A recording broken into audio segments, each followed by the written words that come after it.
I learned a long time ago how to make some really awesome bone broth, and it's extremely affordable and extremely healthy for your family. So I just figured I'm going to make a batch right now, and I would show you what I do, take you along for the ride. So first thing is when I'm normally just collecting or making dinner for my family, I have all the scraps for my vegetables that I am cutting up anyways. Any scraps that I'm not using in that meal, I don't toss them out. Sometimes I put them in with the chickens, but if they're not like bad or something, they're just the ends, I put them in this bag, and it's in my freezer, and it's called Broth Fixins. And I put the vegetables in here, and I also put the chicken bones from any rotisserie chicken we have eaten or other roasted chicken that I've made. I keep the bones too because I will use them a second time in the broth. So that is very frugal, but it's also really using the meat to its fullest possibility of giving us as much nutrition out of it as possible.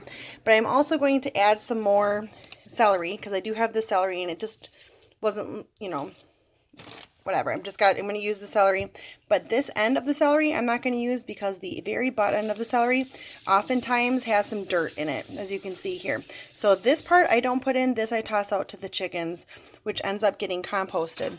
I've got my stainless steel pot ready, and in this pot I have filtered water. We do consume or use all of our water through our Berkey filter, any water that we would consume.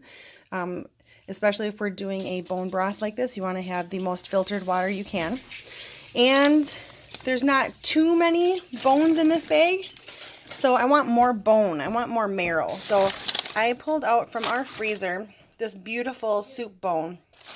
This is from the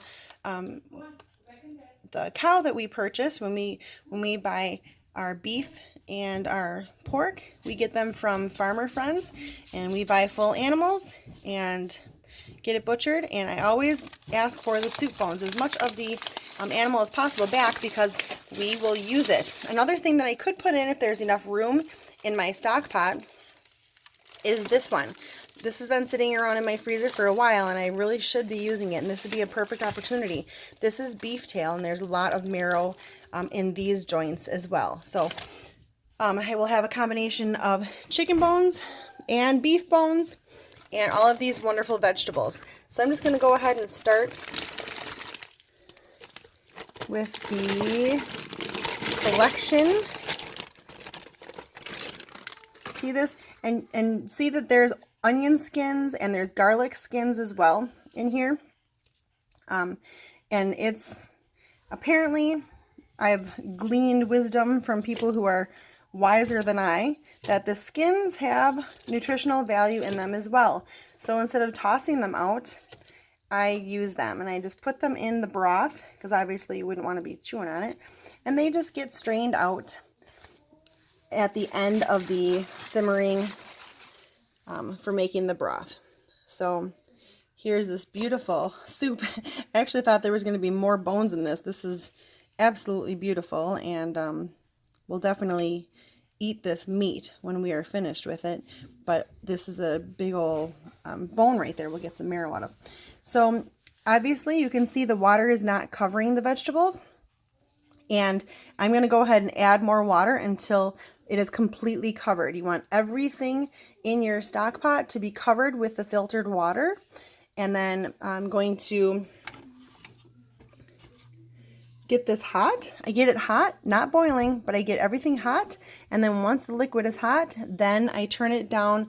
On my stove, it's right around 2 actually, because the warm and simmer is too cool. It's not warm enough. It has to be a nice warm simmer so that it is actually a safe temperature to be simmering for, I usually do about a day, maybe 2 days, without being on a boil. I just keep it at a nice hot simmer.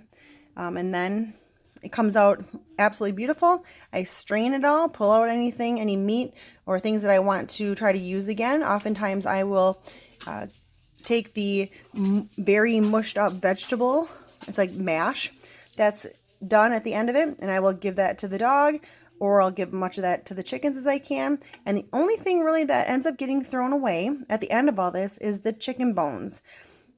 The beef bone, I will obviously give to our dog. The beef will pull off, and I'll use that for probably barbecue beef sandwiches or something else.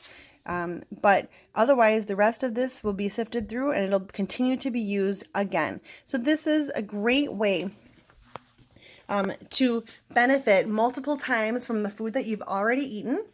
And this is actually really classic and it's really traditional. It's just that a lot of these ways of preparing food aren't practiced very often anymore. So it seems like it's new or trendy to use food this many times.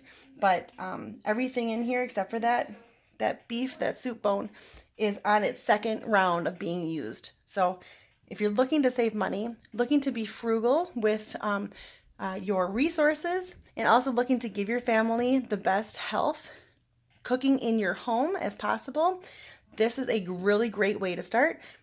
There's a tremendous amount of benefits with bone broth. You can find a plethora of information in the internet about the benefits of bone broth. So I hope you learned something. I hope it helped. It's really very simple. I don't have a recipe that I follow. I really actually just use my scraps and I add in as I feel like it. I'm out of garlic, or I would have put in a few cloves of garlic, several cloves of garlic actually. I love the flavor that it gives, and garlic is really great for immune boosting. There also was onion scraps in there, and onion is also great for the immunity.